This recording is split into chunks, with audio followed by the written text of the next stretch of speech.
चर्चा भी आप सुन रहे थे भक्त ध्रुव की।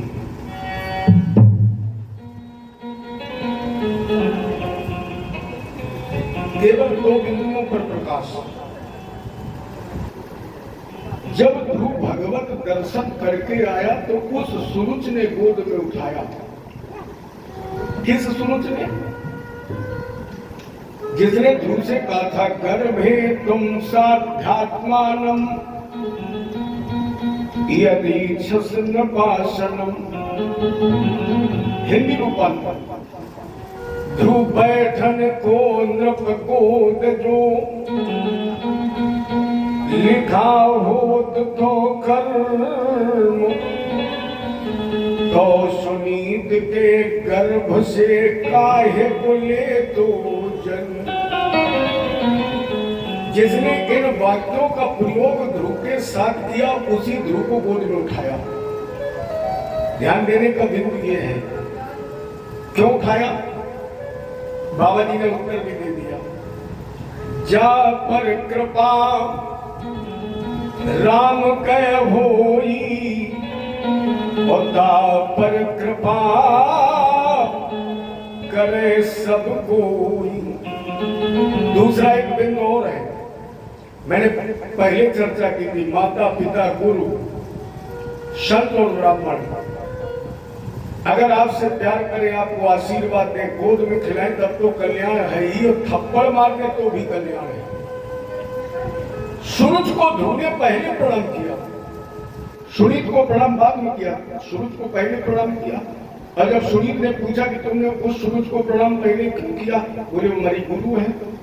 अरे बताइए, अगर सूरज ने मुझे अपमानित न किया होता, अगर मुझे बाप पर घर से बाहर न निकाला होता, तो क्या मैं भगवान को प्राप्त कर पाता?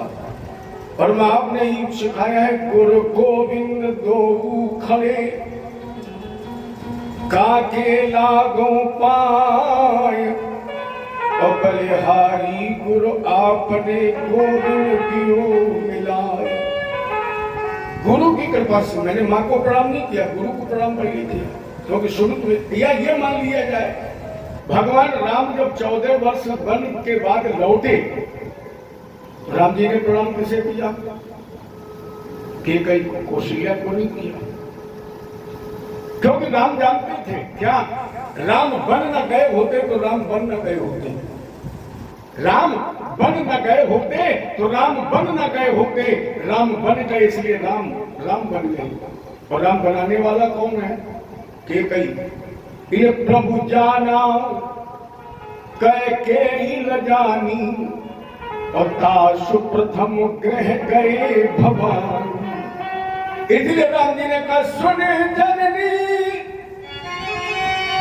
सोई शुद्ध बल भागी और जो पितु मातु चरण अनुराग। ये ध्रुव चरित्र से हमें आपको शिक्षा प्राप्त होती है। माता पिता के आदेश का अक्षरशः पालन करें। वशिष्ठ जी ने तो यहाँ पर कह दिया, भरत जी से अनुचित उचित विचार तज जे मानई पितुलाई। उस अभागे की कितनी बड़ी मूर्खता। पास गंगा के रहकर कुआं ढूंढता, जिसके माता पिता घर में मौजूद हैं, उसका तीर्थ में जाना मुनासिब नहीं।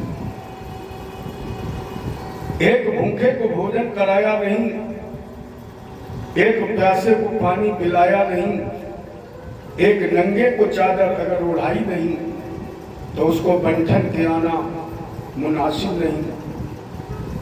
झूठी दौलत में तू इतना मगरूर है। आज इंसान से इंसान बहुत दूर है। जिसको इंसानियत की झलक ही नहीं, उसको इंसान कहना मुनासिब नहीं। तो भक्त ध्रुव ने, आप सभी जानते हैं, आकाश में उत्तर दिशा शायद भगवान ने लोक का निर्माण ही कर दिया। उत्तर दिशा में तारा के रूप में आज भी ध्रुव स्थित है।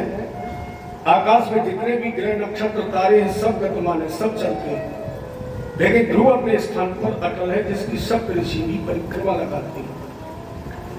इसी ध्रुव के वंश में आगे चलकर अंग हुए। अंग के एक पुत्र पैदा हुआ था जिसका नाम था वेन। वेन का मतलब ही होता है पाप। हालांकि पुत्रेष्ट यज्ञ से पैदा हुआ था। अंग ने भी प्रश्न किया था अत्रि जी से, महाराज जी यज्ञ का फल। तो महात्मा जी ने बताया कि जब तुम्हारी पत्नी सुनीता अंगम सासुम न संख्याति कृत्य मंदिर समगयम, सुनीतांगस्या पत्नी सुषवे मूलबलम। जो पत्नी थी अंग की, ये मृत्यु की पुत्री थी सुनीता। तो राजा ने जब तुम्हारी पत्नी यज्ञ का प्रसाद ग्रहण कर रही थी तो इसका मन हिंसा में लगा था, पाप में लगा था, इसलिए तुम्हारी पापी संतान हो। देखो इससे ये सिद्ध होता है कि मां गर्भावस्था में जैसा खान पान, आचार विचार, नियम संयम धारणा रखती है, उसके बच्चे वैसे ही जन्म लेते हैं। अंग ने राज्य का त्याग कर दिया, चूंकि सिंहासन खाली नहीं रखा जाता इसलिए वेन राजा बना। और जैसे ये राजा बना, इसने पहला आदेश करवाया, न यष्टव्यम न दातव्यम न होतव्यम तुजा क्वचित। जितने भी वेद पाठी ब्राह्मण विद्वान संत हैं सब कान खोल करके सुन ले, आज यज्ञशाला से धुआं नहीं उठेगा। कोई मेरे बैरी का, मेरे ईश्वर का नाम नहीं, कोई ईश्वर है ही नहीं, ईश्वर तो मैं स्वयं हूं। अच्छा, अपनी भारतीय परंपरा में 4 लोग स्वतंत्र हैं, ये जल्दी जल्दी कानून के बंधन में नहीं बनते। उसमें सबसे पहले स्वतंत्र है संत, इसके बाद स्वतंत्र होता है व्यासपीठ पर बैठा हुआ वक्ता, तीसरा स्वतंत्र होता है कवि, और चौथी स्वतंत्रता लोकतंत्र में मिली है नेता। ये 4 स्वतंत्र हैं। तो राजा के आदेश का पालन करना प्रजा का धर्म है, लेकिन संत तो कानून मानते नहीं। ये संत लोग पहुंचेगा, बेन तुम राजा हो, राजसी भोग करो, लेकिन भगवान के भजन में व्यवधान मत करो, क्योंकि भगवत भजन करते हैं जानते ने क्या मिलता है, आयु श्री बल कीर्ति नाम विवर्धनम। जो लोग ईश्वर का भजन करते हैं, सत्संग करते हैं, कथा कहते सुनते हैं, उन्हें आयु मिलती है, बल मिलता है, श्री मिलती है, कीर्ति मिलती है। वेद के कार्य महात्माओं में ऐसा लगता है कि तुम्हारी बुद्धि खराब हो गई।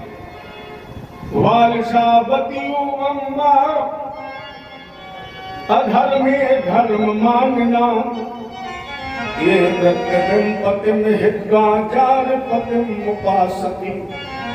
अरे महात्माओं, तुम्हारी बुद्धि ऐसी हो गई है जैसे एक पतिव्रता स्त्री अपने पति का अपमान करे और किसी दूसरे पुरुष की पूजा करे, बिल्कुल जार पति की पूजा करे। मेरे जैसा ईश्वर हो तो किसी दूसरे ईश्वर की पूजा कर रहा। देखो, महात्माओं से टकराना खेल नहीं है। संत से जब भगवान टकरा गए तो फिर बंदरों की सेना बनानी पड़ी। तो महात्माओं ने मारण मंत्र का प्रयोग किया, जैसे जल छोड़ा बेन का प्राणांत हो गया। अब जब बेन का प्राणांत हो गया तो चोरी डकैती करते गृह युद्ध। सुनीता ने अपने पुत्र को सुरक्षित रखा। महात्माओं ने इसके पार्थिव शरीर को निकाला और निकालने के बाद सबसे पहले पैरों का, कमर का मंथन किया। और जिस समय यह मंथन हुआ है तो सबसे पहले एक काले रंग का बौना पुरुष प्रकट हुआ। इनका महाराज आदेश महात्माओं ने कहा निषीद। निषीद माने होता बैठ जा। इसी निषीद शब्द से निषाद जाति की उत्पत्ति हुई।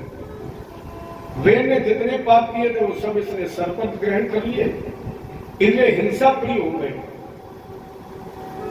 महात्माओं ने कहा ये राजी करने की योग नहीं है, इसलिए अपनी बार दोनों भुजाओं का मंथन हुआ तो बाहुभ्याम मध्यमानाभ्याम मिथुनम संपद्यत। और जैसे दोनों भुजाओं का हृदय का मंथन हुआ तो अयम ही प्रथमो राज्ञाम पुमान पृथ्वीतायसा प्रथुर नाम महाराजो भविष्यति पृथुस्रवाम इयं चाश्वती देवी गुण भूषण भूषणम अर्चना में बरारो है प्रथमे वावनुधति। जैसे मंथन हुआ तो नारी और नर का जुड़ा। देखो एक बात यहाँ ध्यान रखना, नारी का जन्म हमेशा पहले हुआ, नर का बाद में हुआ। जब स्वयंभू मन ने अपने दो भाग, ब्रह्मा जी ने दो भाग किए, तो आधा भाग स्त्री शत्रुपा और आधा भाग स्वयंभू मन।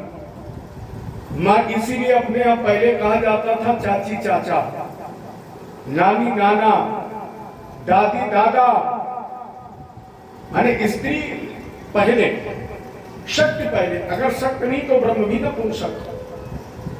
तो भगवान विष्णु का अवतार लक्ष्मी जी के साथ अर्ची और प्रथु प्रशंसन्ति स्मं तम। उस समय गंधर्व देवता संत महात्मा सब इनका स्तवन करने लगे। महाराजा पृथु ने कहा भाई अभी तो हमने कोई प्रशंसनीय कार्य भी नहीं किया है, ये तो अनर्गल हमारी प्रशंसा है। महात्माओं ने राजा बना दिया। ये वो पृथु है जिन्होंने पृथ्वी का दोहन किया है। क्योंकि जब अधर्म अत्याचार अनीति बढ़ जाती है तो पृथ्वी अपने गर्भगृह में बीजों का संग्रह कर लेती। पृथ्वी कभी निर्बीज नहीं होती। तो जब बेल का पाप बढ़ा तो पृथ्वी धीरे धीरे अन्न कम पैदा करने लगी। तो पृथु ने बाण के द्वारा पृथ्वी को, हालांकि पृथ्वी ने इनकार किया तो महाराजा पृथु ने बाण छोड़ दिया। त्रैलोक में कोई बचाने वाला नहीं था। नारद जी ने बताया कि पृथु के बाण से पृथु ही बचाएगा। तुवाच चा महाभागम धर्म व्यापन्नवश्चला त्राहि मामपि भूतानां पालनो वस्थितो भवान् त्राहि माम। पृथु का एक बीज पैदा करो। पृथ्वी ने कहा महाराज जी मैं गाय के रूप में आपके सामने है, अभिष्ट बछड़े का दोहन के द्वारा आप दोहन कर लें। तो महाराजा पृथु ने स्वयंभू मन को बछड़ा बनाया और अपने हाथों में समस्त औषधियों का दोहन किया, बीजों का दोहन किया। महात्माओं ने बृहस्पति जी को बछड़ा बनाया और इंद्रिय रूपी पात्र में वेद रूपी ज्ञान का दोहन किया। देवताओं ने इंद्र को बछड़ा बनाया और स्वर्ण के पात्र में अमृत का दोहन किया। दैत्यों ने सर्वश्रेष्ठ दैत्य प्रहलाद जी को बछड़ा बनाया, लोहे के पात्र में मदिरा का दोहन किया। गंधर्वों ने विश्वावस नाम के गंधर्व को बछड़ा बनाया और कमल रूपी पात्र में संगीत का दोहन किया। अथा दीक्षित राजा तू हयमेन सतेन शाम ब्रह्मा वर्ते मनो क्षेत्रे यत्र प्राची सरस्वती। सरस्वती जी के किनारे अत्रि जी के सानिध्य में इन्होंने 100 अश्वमेध यज्ञ की दीक्षा दी है। 99 यज्ञ पूर्ण हो गए। 100 यज्ञ के लिए घोड़ा छोड़ा गया, इन्होंने घोड़े का रण कर लिया। और जैसे इन्होंने घोड़े का रण किया तो अत्रा चोदितो हम तुम प्रथु पुत्रो महारथा। जब अत्रि महात्मा ने बताया कि तुम्हारे घोड़े का रण इन्होंने कर लिया तो पृथु के 5 पुत्र थे। इन्होंने ज्येष्ठ पुत्र को भेजा जिन्होंने इंद्र को पराजित किया, जिससे उस पुत्र का नाम पड़ा विजताश। इंद्र सरोवर में आ गया। फिर यज्ञ प्राप्त राजन एक बार नहीं 3 बार इंद्र ने छद्म भेष से घोड़े के हरण की कोशिश की तो आचार्य जी ने आदेश दिया जय यज्ञ हनम तात। यज्ञ में व्यवधान करने वाले का वध करने में कोई दोष नहीं। अब की बार महाराजा पृथु ने स्वयं अस्त्र उठा लिया, लेकिन इंद्र ने सर झुका दिया। त्राहि माम। महाराजा पृथु ने कहा तुम इसलिए बार बार यज्ञ में व्यवधान कर रहे हो, तुम्हें भय है कि हमारा इंद्र पद न चला जाए। ले जाओ इंद्र, हम तुम्हें वचन देते हैं कि यज्ञ पूर्ण होने के बाद भी यज्ञ का जो फल इंद्र पद है वो हम तुम्हें दान करते हैं। माने यज्ञ हो गया निष्काम। और परमात्मा प्रसन्न किससे जल्दी होते हैं? निष्काम भक्तों से। और जैसे शमी अवधि यज्ञ की पूर्णाहुति हुई, शमे यज्ञ की तो बनम भगवान वैकुंठम। जैसे आचार्य जी ने कहा ओम पूर्णमदः पूर्णमिदं पूर्णात् पूर्णमुदच्यते और पूर्णस्य पूर्णमादाय पूर्णमेवावशिष्यते। ओम सर्वे पूर्णगुण स्वाहा। और जैसे पूर्णावती दी, महात्माओं एक आश्चर्य हो गया उस यज्ञ कुंड से। भगवान भी वैकुंठ शाकम मगवता विभु, भगवान वैकुंठ का त्याग कर उस चतुर्भुजी रूप में यज्ञ कुंड से प्रकट हो गए। का प्रथु वर मांगा, प्रसन्न। प्रथु ने कहा पहले बताइए प्रभु मांगने के लिए शेष क्या रह गया। ऐसे अखिल कोट ब्रह्मांड नायक का दर्शन हो गया हो और इसके बाद उसके हृदय में मांगने की कामना रह गई हो, इससे बड़ा और दुर्भाग्य क्या हो सकता है। अगर अब आप बताइए हम आपसे क्या मांगे, क्या आपसे पहले। लेकिन अगर आप देना चाहते तो फिर भी कुछ नाथ मांगना है और रह जाए न जिससे मांग प्रभु, दे दो दुनिया का त्याग प्रभु। अगर देना है तो क्या दीजिए, दे दो दुनिया का त्याग प्रभु और इन चरणों में अनुराग प्रभु। दुनिया का त्याग, चरणों में अनुराग, विधि सत्य करना ये तुम्हें में बरा। अगर वर देना चाहते तो दुनिया का त्याग, अपने चरणों में अनुराग और एक विचित्र वर मांगा, करना युद्ध में शाम में बरा। कर दीजिए क्या, बोले हमारे हो जाए 10,000 काम। भगवान मुस्कुराए, बोले कानून का क्या करोगे, कानून का क्या करोगे। प्रभु ने कहा महाराज दो कामों से कथा सुनता हूं बहुत रस मिलता है, आनंद मिलता है, लेकिन कष्ट कब होता है जब लोग कहते हरि अनंत हरि। तो हम सोचते हैं कि अगर कान ज्यादा हो जाए तो कम से कम अनंत वाली भी कुछ सुनने को मिल जाए। या जिस कथा को सुनने में दो कानों से सुनने में इतना रस है, अगर उस कथा को 10,000 कानों से सुने तो कितना रस मिलेगा। ये 10,000 कान। यहाँ पर राधे श्याम जी ने एक बड़ी सुंदर रचना की है, क्या भाव है। महाराज प्रथु ने कहा इस तन में रमा करना और इस मन में बसा करना, वैकुंठ तो यही है इसमें ही रहा करना। आप कहीं भी भेज दे, देखो भक्त कभी मुक्ति नहीं चाहता, भक्त चाहता जन्म, क्योंकि अगर जन्म नहीं होगा तो भगवत लीला कैसे मिले। कहा महाराज ये जन्म, भगवान बोले कहाँ भेज दूं, भक्त ने कहा स्वतंत्र है आप, जहां आप चाहें वहां भेज दें। लेकिन एक बात ध्यान रखें, एक परतंत्रता है। भगवान ने कहा क्या, पृथ्वी का हम मोर बल के माहर नाचा करेंगे वन में।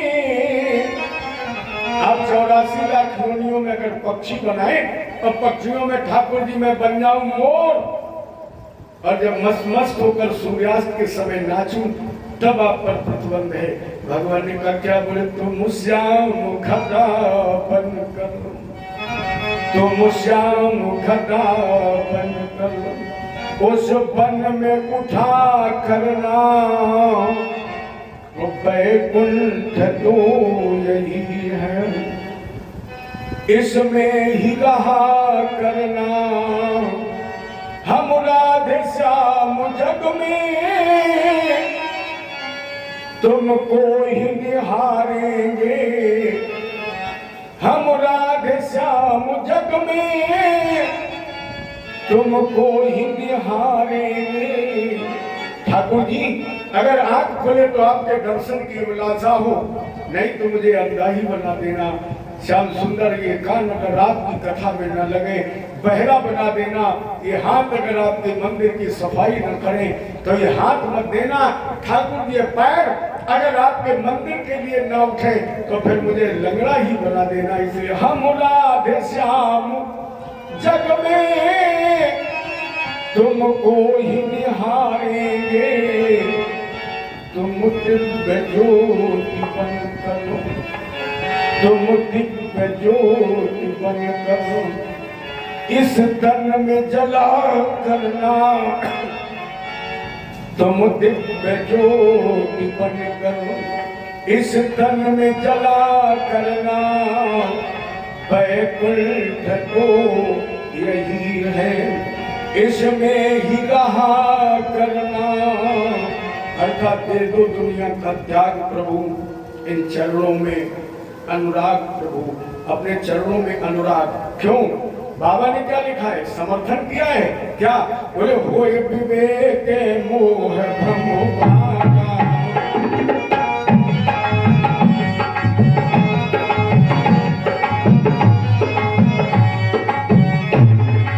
होए विवेक मोह भ्रम भागा, होए विवेक मोह भ्रम भागा,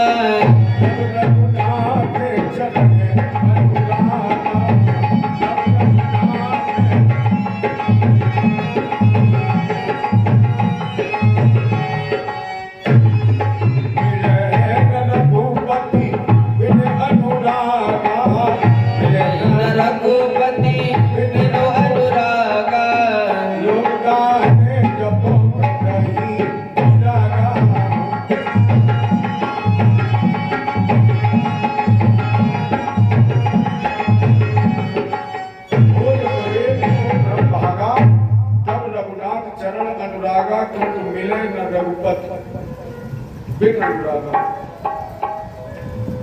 योगी जोगी रोगी वियोगी कह सकता भगवान हमें नहीं मिले, लेकिन आज तक ऐसा कोई भी अनुरागी भक्त नहीं हुआ जो ये कहे कि हमें भगवान नहीं मिले। योगी को भले ना मिले, वियोगी को भले ही ना मिले, बड़े बड़े ज्ञानियों को ना मिले, विज्ञानियों को ना मिले, लेकिन आज तक एक भी ऐसा अनुरागी भक्त नहीं हुआ जो भगवान को लेना दे सके कि आप हमें नहीं मिले। चलिए एक दो पन्ने पलटिए रामायण के। जो भी अनुरागी भगवान मिले, पहला अनुरागी भक्त सती मरत हरि शन बर मांगा, जन्म जन्म शिव पद अनुराग ते कारण, शंकर राम रूप अनुरागे, नयन पंच दश अत प्रिय लागे, पूजा कीन अधिक अनुरागा। मैया जानकी निज अनुरूप सुभग बर मांगा, इन्हीं बिलोकत अष्टांग योगी विदेरा जनक, इन्हीं बिलोकत अति अनुरागा, पर बस ब्रह्म सुखई मन त्यागा। इन भक्तों में सबसे एक विलक्षण भक्त है, बिल्कुल अलग। केवट राम रजाय सुपावा, पानी कठौता भर लई आवा। कर क्या रहा था? अति आनंद उमग अनुरागा, चरण सरोज पखारन। एक और भक्त है जो बिल्कुल सबसे अलग है। गए विभीषण पास प्रभु, कहे पुत्र पर मांग, अति मांग्यो भगवंत पद कमल अमल। मेरे समझ में रावण को खामखा में मर गया, फालतू में मर गया। राम जी को तो लंका जाना ही पड़ता। अनुरागी भक्त विभीषण बैठा हुआ। मेरे कहने का मतलब केवल इतना है कि महाराजा पृथु ने इसलिए कहा कि चरणों में अनुराग प्रेम, और जब अनुराग प्रेम होगा, अजब है कौन, बड़े क्लिष्ट है। बाबा ने क्या लिखा? बिन भर चलई सुनई बिन काना, और बिन कर कर्म करही विधि नाना। और इतना नहीं, आनंद रहित सकल रस भोगी, और बिन पानी बक्तावर। जग पे खल तुम्हें, जग पे खल तुम देखन हारे, अब भी खर शंभु न चावन हारे। लेकिन तेऊ न जाने मरम तुम्हारा, और तुम्हें को लोगों ने कहा बाबा फिर कहाँ उलझा रहे हो, जब ब्रह्मा विष्णु महेश भी पार नहीं पाते हैं तो बताइए हमारे जैसे कामी लोभी लंपट कैसे पार पा पाएंगे, कहाँ उलझ जाए। बाबा ने कहा लिखना जितना कठिन है, सुनना जितना कठिन है, पढ़ना जितना कठिन है, जानना उतना ही सरल है। कैसे? बोले राम केवल प्रेम प्यारा, राम केवल प्रेम प्यारा, राम केवल प्रेम प्यारा, राम केवल प्रेम प्यारा, जानते हो जो जान हारा, ओ जान ले उन जान यारा। ऐसे उसे जाना जा सकता है। राम केवल प्रेम, इन्हें फिर वही एक चौपाई की लाइन, होए विवेक मोह भ्रम भागा और तब रघुनाथ चरण अनुरागा, क्योंकि मिले न रघुपति इन्हें दे दो दुनिया का त्याग और चरणों में अनुराग। ज्येष्ठ पुत्र को राजा बनाया, शरद कुमार शिष्यों ने दीक्षा ली और भगवत भजन करने चले गए। इन्हीं के वंश में प्राचीन वर्ग हुए हैं।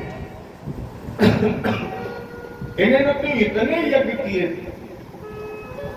इन यज्ञों में प्रयुक्त कुशाओं का जो विसर्जन किया गया तो 50,000 करोड़ योजन भूमंडल भार पट गया। इतने यज्ञ किए थे, लेकिन उस यज्ञों में पशुओं की बलि भी नहीं थी। पहले ये प्रथा थी तो नारद जी ने आकर के इसका विरोध किया, प्राचीन वर्ग को समझाया और एक सुंदर उपदेश किया, पुरंजनोपाख्यान। शुद्ध आध्यात्म है, पुरंजन जीव है जिसकी सुरक्षा 5 फण वाला नाग कर रहा है। क्या है?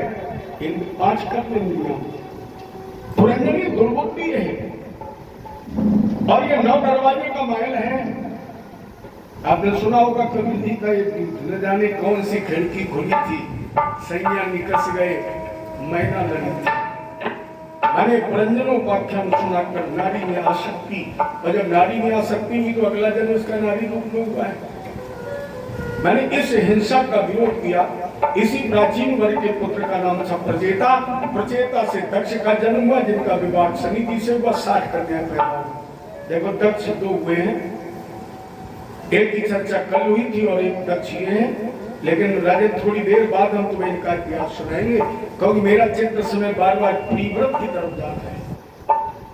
राजा परीक्षित ने कहा प्रिव्रत की कोई विशेषता का? हाँ, उन्होंने 2 विवाह किए। राजा परीक्षित ने कहा रुके गुरु जी, आपने कहा है कि प्रिव्रत को विरक्त हो चुके हैं।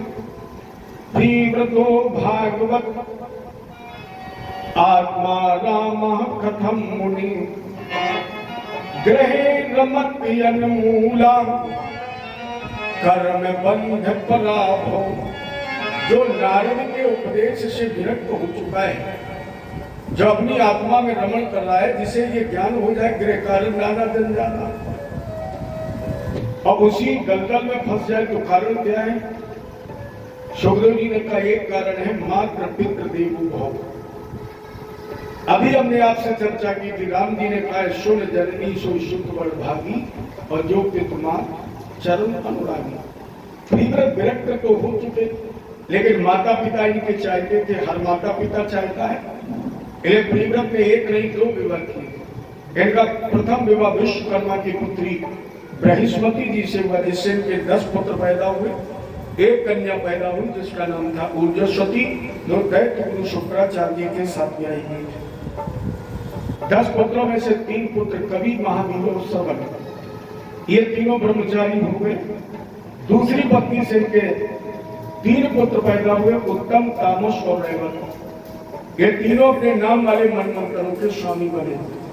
राजन ये वो प्रिव्रत हैं जिन्होंने रथ पर बैठ करके भगवान भास्कर की 7 परिक्रमा की। परिणामस्वरूप इनके रथ के पहियों से पृथ्वी पर जो 7 लीकें बनी हैं, यही 7 समुद्र बन गए। और इन 7 समुद्रों के कारण ये पृथ्वी 7 भागों में बट गई, जिनके नाम पड़ गए जम्बू, प्लग, शाल्मली, कुश, क्रोध, शाक और पुष्कर। 7 ही पुत्र थे इनके पास। इन्होंने अपने एक पुत्र को एक द्वीप का राजा बना दिया। प्रथम पुत्र का नाम था अग्निक, जो जम्बू द्वीप के राजा बने, जिन्होंने मंदराचल पर्वत पर तपस्या करके पूर्ण चित्र नाम की अप्सरा से विवाह किया। 9 पुत्र पैदा किए, जैसे नाभिक, पुरुष, अर्वर, शिलावर, हिरण्मय, गुरु, भद्राश, केतुमाल। इन 9 पुत्रों के जन्म के बाद जब पूर्ण चित्र नाम की अप्सरा स्वर्गारोहण करने के लिए चली गई तो अग्नि ने जम्बूद्वीप के 9 खंड किए और अपने एक एक पुत्र को एक एक खंड का राजा बनाया। इससे ये संकेत मिलता है कि भारत में बंटवारा आज से ही नहीं, जब से इस पृथ्वी का निर्माण हुआ है तब से है। अंतर कितना है, पहले मतभेद होता था, मनभेद नहीं होता था। आज मतभेद बाद में होता है, मनभेद पहले होता है, बंटवारा बाद में होता है, बोलचाल और रिश्तेदारी पहले खत्म होती है। ये नहीं होना चाहिए। प्रथम द्वीप का नाम था अजनाब वंश, जिसके राजा बने नाभि, जिनकी पत्नी का नाम था मेरु देवी। पुत्रेष्ठ यज्ञ हुआ, इस एक यज्ञ से एक पुत्र पैदा हुआ जिसका नाम रखा गया ऋषभ। ऋषभ माने होता है श्रेष्ठ। ऋषभ देव जी ने इंद्र की पुत्री जयंती से विवाह किया और 100 पुत्र पैदा किए, जिसमें 81 पुत्र नैष्ठिक ब्रह्मचारी बने। 9 पुत्र योगेश्वरों के नाम से प्रसिद्ध हुए, जैसे चमस, द्रमिल, करभाजन, आविर्भूत्र, कवि, हरि, अंतरिक्ष। ये 9 योगेश्वरों के नाम से प्रसिद्ध हुए। ऋषभ देव जी के पास बचे 10 पुत्र, जिसमें सबसे बड़े पुत्र का नाम था भरत। एशाम खलु महायोगी, जो बहुत बड़ा योगी था। भरत, भा माने भक्ति, रत माने लगन, रत माने निष्ठा, रत माने श्रद्धा, रत माने समर्पण। हम भरत उसे कह सकते हैं जिसका जीवन ही समर्पित भगवत भक्ति में है। आप अगर अपने इतिहास पर दृष्टि डालें तो अपने देश में आज तक 3 ही भरत पैदा हुए, 3 राम पैदा हुए हैं, 3 अखंड बाल ब्रह्मचारी पैदा हुए हैं, 3 ऐसी महान विभूतियां भारत में आई हैं जिन्होंने भगवान के पूर्ण विराट रूप का दर्शन किया है, और 3 ऐसी कन्याएं भी भारत में आई जिनका जन्म सतयुग में हुआ और त्रेता को पार करके विवाह द्वापर में हुआ। सबसे पहले 3 भरत, एक की चर्चा आपके सामने है, जिनके 3 जन्मों का प्रमाण है। तीसरे जन्म में जिनका नाम रखा गया था जल भरत। जिस देश में हम आप बैठे हैं पहले इसका नाम अजनाब वर्ष ही था। भरत से ही इस देश का नाम भारतवर्ष पड़ा। राजनीतिक स्तर से तो लोग कहते हैं कि दुष्यंत शकुंतला पुत्र भरत से इस देश का नाम भारतवर्ष पड़ा, लेकिन हमारी पौराणिक व्यवस्था ये बता रही है कि नहीं, जल भरत से इस देश का नाम भारतवर्ष पड़ा। दूसरे भरत हुए त्रेता में दशरथ के कई पुत्र भरत, और तीसरे हुए द्वापर में दुष्यंत शकुंतला पुत्र भरत। 3 राम, सतयुग में परशुराम, त्रेता में दशरथ कौशल्या नंदन राम। शायद इसीलिए बाबा ने लिखा तेई छन मध्य राम, मध्य वाले राम ने धनुष तोड़ा है। और द्वापर में हुए कृष्ण के बड़े भैया बलराम। 3 ऐसी महान विभूतियां जिन्होंने अखंड बाल ब्रह्मचर्य का पालन किया। हालांकि ब्रह्मचारी पहले भी थे, आज भी हैं, और इस धारा को टिकने के लिए ब्रह्मचर्य चाहिए। जिस दिन स्त्री का सतीत्व और पुरुष का पुरुषार्थ और ब्रह्मचर्य नष्ट हो जाएगा, उस दिन ये धरा नहीं रहेगी। आज भी सतीत्व है, आज भी ब्रह्मचर्य है, लेकिन प्रमाणिक तौर पर 3 अखंड ब्रह्मचारी। उसमें सबसे पहला नाम सतयुग में परशुराम, त्रेता में अनंत बलवंत हनुमंत महाराज, और द्वापर में भीष्म पितामह।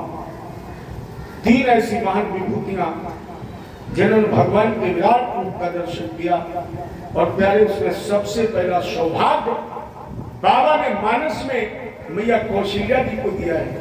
एक बार जने निहनवाए, एक बार जननी अनवाए, एक बार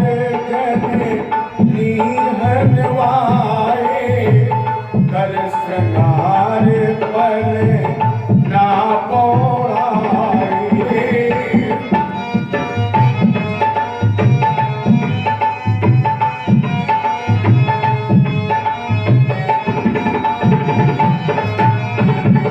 क्या हुआ यहाँ?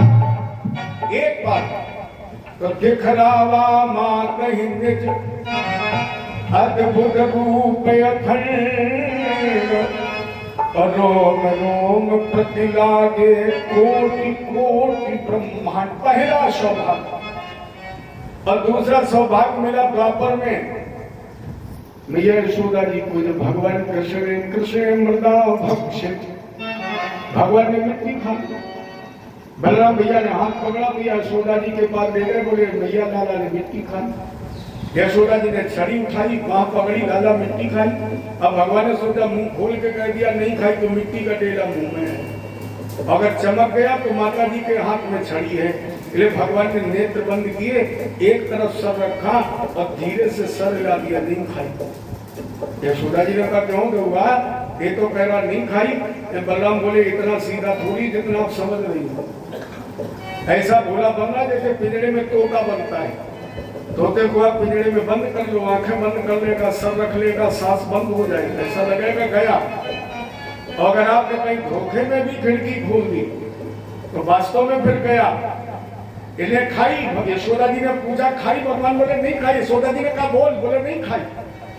अरे आज भी माताएं जब बच्चे का मुंह खुलवाती हैं तो कहती आग करो आग। यशोदा जी ने कहा ऐसे नहीं माने। भगवान बोले कैसे मानो? बोले आग करो। करेगा बोले तो चलो हम मुंह खोलते हैं, आप देखिए अंदर झांक कर। और जैसे यशोदा जी ने मुंह झांक के देखा तो दिख रहा अद्भुत रूप अखंड, रोम रोम प्रति लागे कोटि कोटि ब्रह्मांड। एक तो नहीं कोटि कोटि। यशोदा जी को पसीना आ गया, कांप गई, आंखें बंद कर ली। कन्हैया जान गए मेरी मैया डर गई है। अंतर्हित दे, अपनी माया को अंतर्हित कर लिया, मुंह कन बंद किया। भगवान बोले मैया मैंने मिट्टी नहीं खाई। यशोदा जी ने नहीं कहा नहीं खाई। भगवान बोले ना मानो तो मुंह खोल के दिखाए। यशोदा जी बोले लाला मुंह तो सपने में न खोल दिए। मैंने दूसरा सौभाग्य भैया यशोदा जी को मिला, जिन्होंने भगवान के स्वरूप का दर्शन किया।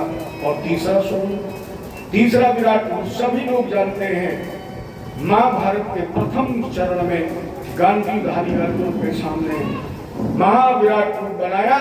गीता का 18 अध्याय में ज्ञान दिया। और ज्ञान देने के बाद भगवान बोले अर्जुन कुछ मिला?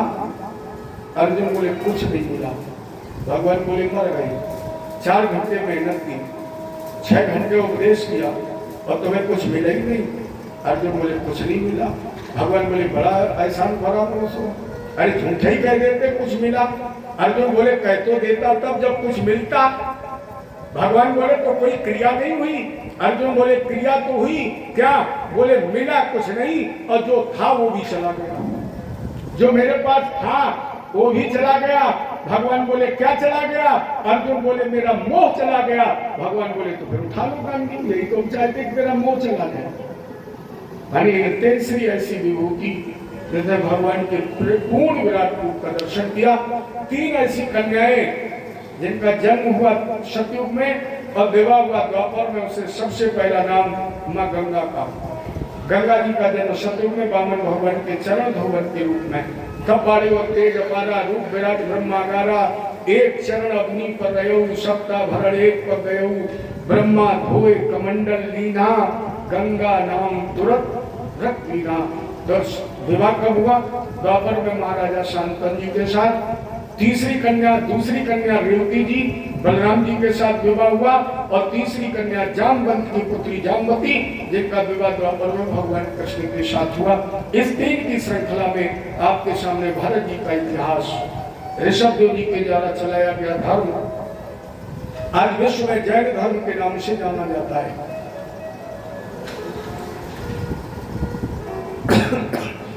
आप इतिहास पर दृष्टि डालें, 2000 वर्ष पहले विश्व में सनातन धर्म को छोड़कर कोई धर्म नहीं था।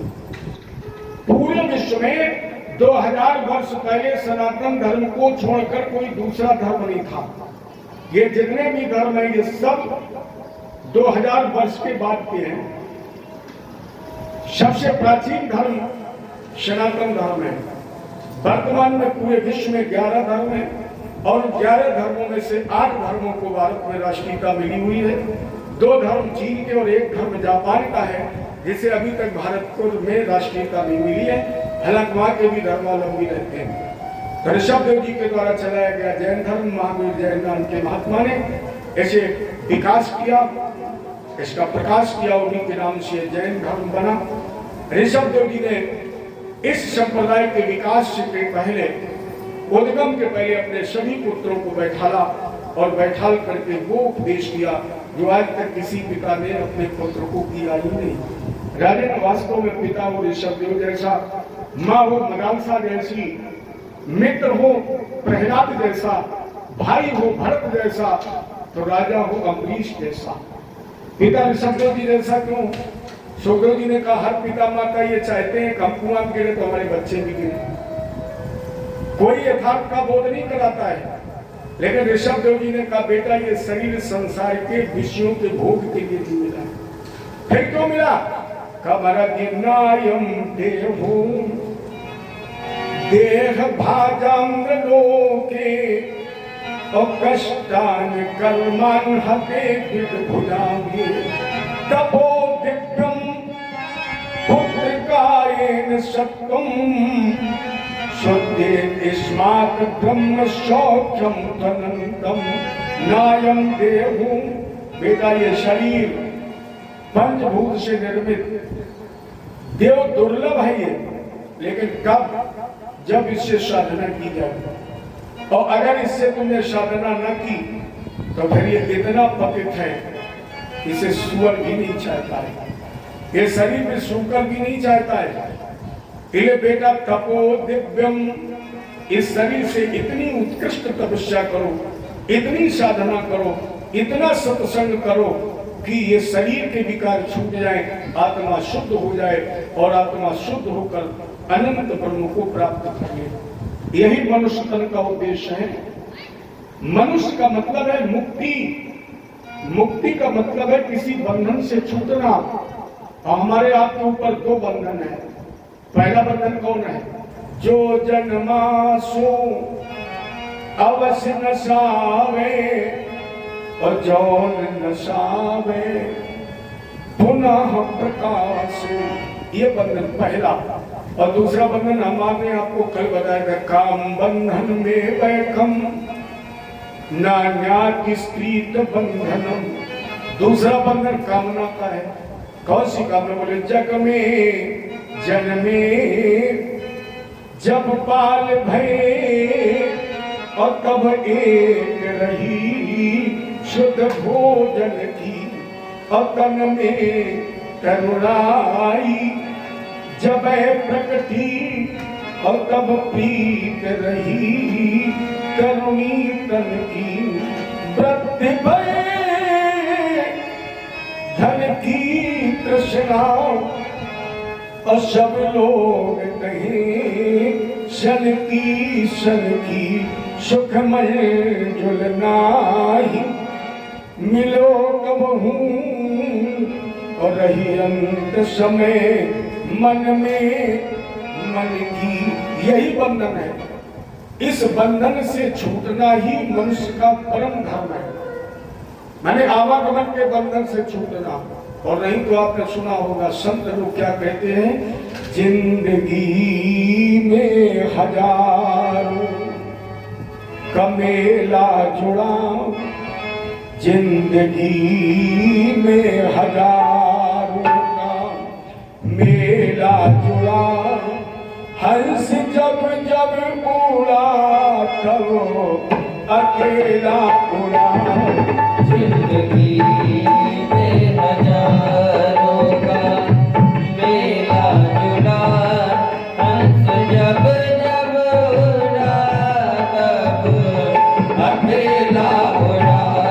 जिंदगी में हजारों का मेला जुड़ा, हंस जब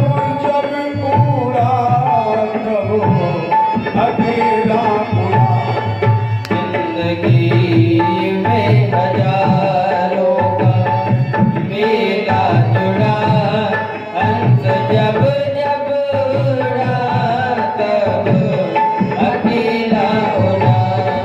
काल से बच न पाएगा छोटा बड़ा, काल से बच न पाएगा छोटा बड़ा।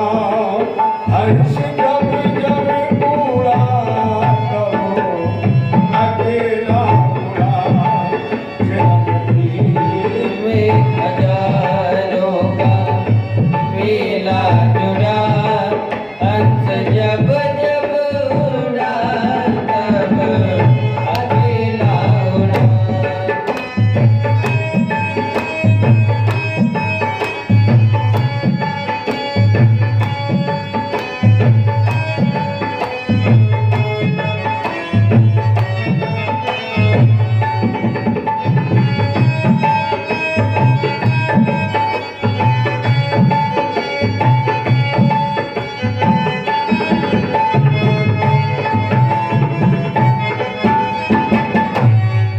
आज सारे परे परे रह गए, सर धनवा करे रह गए। ओ सारे बड़े के बड़े रह गए, नन्हर के धरे रह गए। अंत में लखपति घेरा जुड़ा, अंत में लखपति घेरा जुड़ा। हर्ष जब जब उड़ा अकेला उड़ा। ओ अंत में लखपति के लीला जुड़ा, अंत जब जब उड़ा तब अकेला उड़ा। जिंदगी में हजारों का मेला जुड़ा, जिंदगी में हजारों का मेला जुड़ा। हंस जब जब उड़ा तब अकेला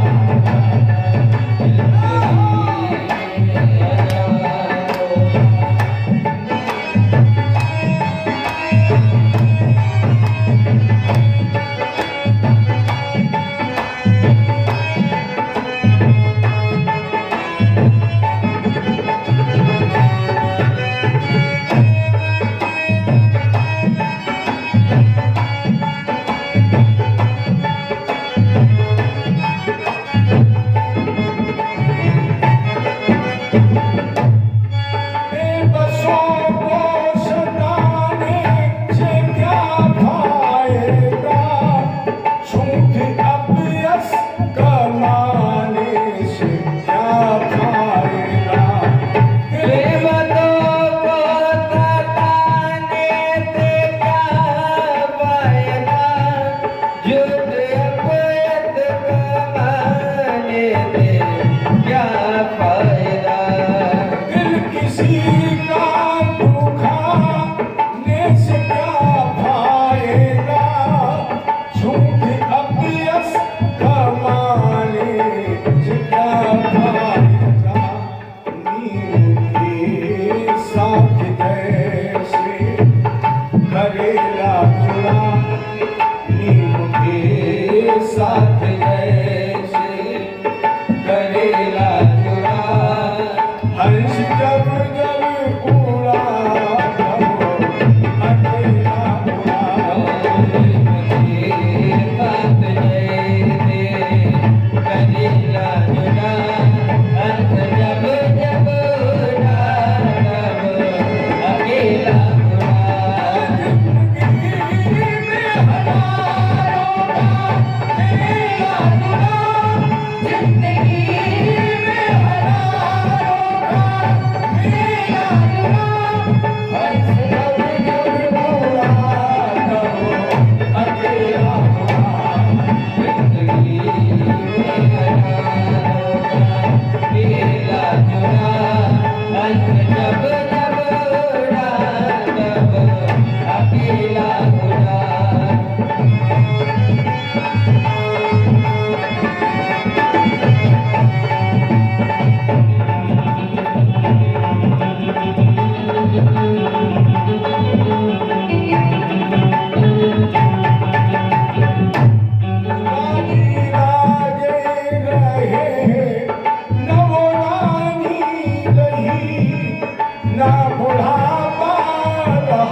जवानी रही राज राजे रहे नवरानी नहीं ना बुढ़ापा रहा ना जवानी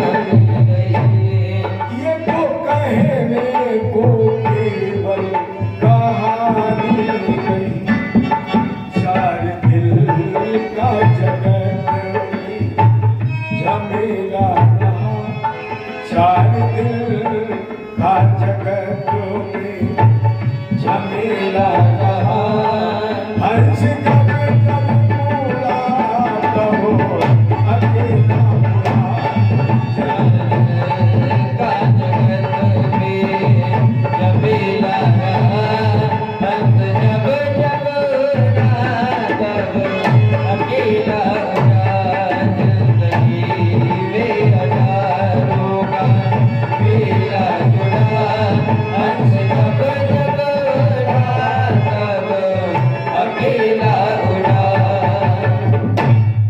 जिंदगी में हजारों का मेला जुड़ा हंस जब जब उड़ा तब अकेला उड़ा राज राजे रहे नवरानी रही न बुढ़ापा रहा ना अरे अपने जीवन में सबसे सच्चा मित्र कौन है जानते हो? बुढ़ापा पक्का मित्र है। ये जब आता है तो कहता है हम तभी जाएंगे जब तुम्हें अपने साथ। हाँ, जवानी भी छोड़ जाएगी, बाल्यावस्था भी छोड़ जाएगी, लेकिन बुढ़ापा नहीं छोड़ पाए। ये साथ ही लेकर जाता है। चार दिन का जगत में झमेला रहा हंस जब जब उड़ा तब अकेला उड़ा। इसलिए बेटा तपो दिव्यम, ये दिव्य तपस्या करो, आत्मा शुद्ध हो जाए, अनंत ब्रह्म को प्राप्त कर ले। भरत जी राजा बने, इन्होंने विश्व रूप की कन्या पंचजनी से विवाह किया। 5 पुत्र पैदा हुए, सुमित्र, राष्ट्रगत, आवरण, सुदर्शन और धूमकेतु। देश का नाम परिवर्तित हुआ। समय आने पर ज्येष्ठ पुत्र सुमित को राजा बनाया। गंडकी नदी के किनारे पहुंचे। गंडकी वो है जिसमें हमारे शालिग्राम भगवान का निवास है, जिसका कुछ भाग उत्तर प्रदेश, कुछ नेपाल और कुछ बिहार में भी बहता। इसी नदी के किनारे पुलह ऋषि के आश्रम पर भरत जी तपस्या करने गए। लेकिन प्यारे याद रखना, भजन भी बगैर भगवत कृपा के, साधना भी बगैर भगवत कृपा के, माया का छूटना भी बगैर भगवत कृपा के, और हम आप कथा में बैठे हैं, ये भी बगैर भगवत कृपा के संभव नहीं है।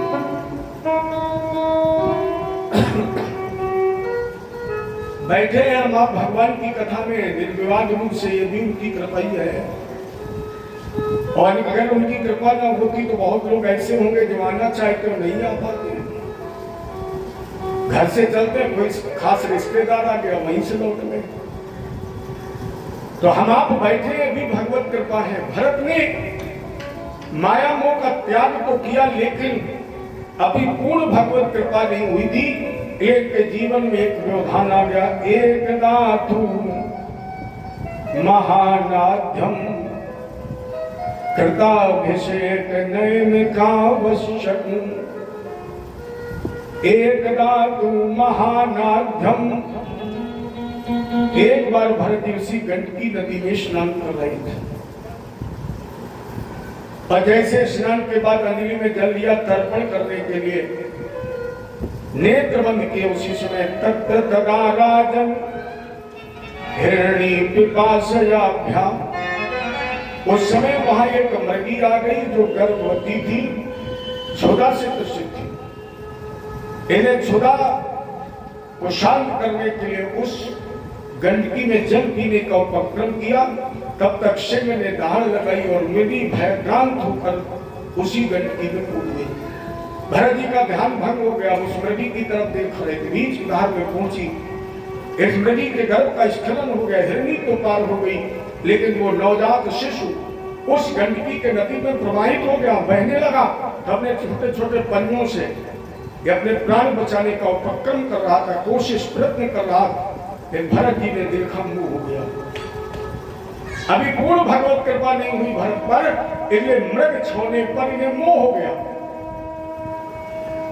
मोह दूर कब होता है? जैसे राजा भर्तरी ने अपनी पति की पत्नी की बेवफाई से सब कुछ छोड़ दिया, क्षणिक वैराग्य हो गया, लेकिन अभी कृपा नहीं हुई थी। इसलिए जब जंगल में पहुंचे तो झाड़ियों के बीच में एक लाल रंग का कोई पदार्थ था जो बहुत चमक रहा था। राजा भर्तरी ने सोचा कोई ये बेशकीमती मूंगा है, ले जैसे हाथ बढ़ाया उसको उठाने के लिए, तो वो किसी का थूका हुआ पान का पीक था। तब वो इनका मोह दूर हुआ, तब इन्हें पूर्ण ज्ञान हुआ। उसी प्रकार भरत जी अभी तक ज्ञान को था, साधना कर रहे थे, पूर्ण भगवत कृपा नहीं थी, इसलिए उस मृगी के बच्चे जो अपने बच्चों को छोड़ के आया, जो पत्नी छोड़ के आया, जो भारत का संपूर्ण राज्य छोड़ कर आया, और उसमें भ्रमित किसमें हो गया? इस एक मृग के बच्चे में। इसलिए साधना, भजन, पूजन, कथा, सत्संग